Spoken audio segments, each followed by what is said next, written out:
बहुते समैया पे भयो मोरे लाल, पापा कही कही बोल, मम्मी कही कही बोल।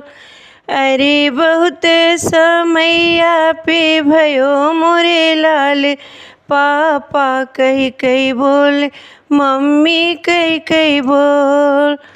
तुहरे भये से लाल दादी नाराज हुए, तुहरे भये से लाल दादा नाराज हुए।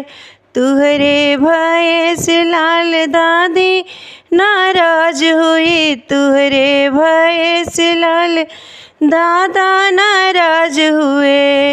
अरे बहुत समैया पे भये मोरे लाल, दादी के मना दादा का मना।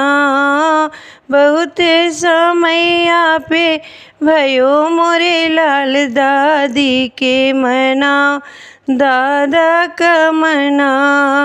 बहुत समैया पे भयो मोरे लाल, पापा कही कही बोल, मम्मी कही कही बोल। पापा कही कही बोल, मम्मी कही कही बोल।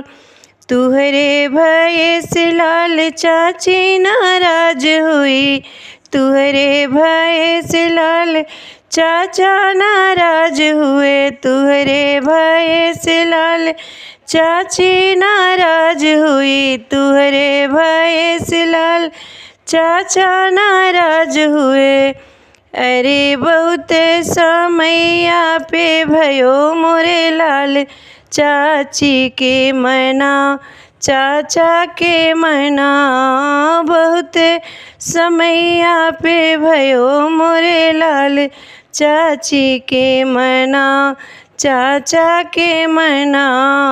बहुत समैया पे भये नंदलाल, पापा कही कही बोल, मम्मी कही कही बोल। पापा कही कही बोल, मम्मी कही कही बोल। तुहरे भये से लाल बुआ नाराज हुई, तुहरे भये से लाल फूफा नाराज हुए। तुहरे भये से लाल बुआ नाराज हुई, तुहरे भये से लाल फूफा नाराज हुए। अरे बहुत समैया पे भयो मोरे लाल, बुआ के मना फूफा के मना। बहुत समैया पे भयो मोरे लाल, बुआ को मना फूफा को मना।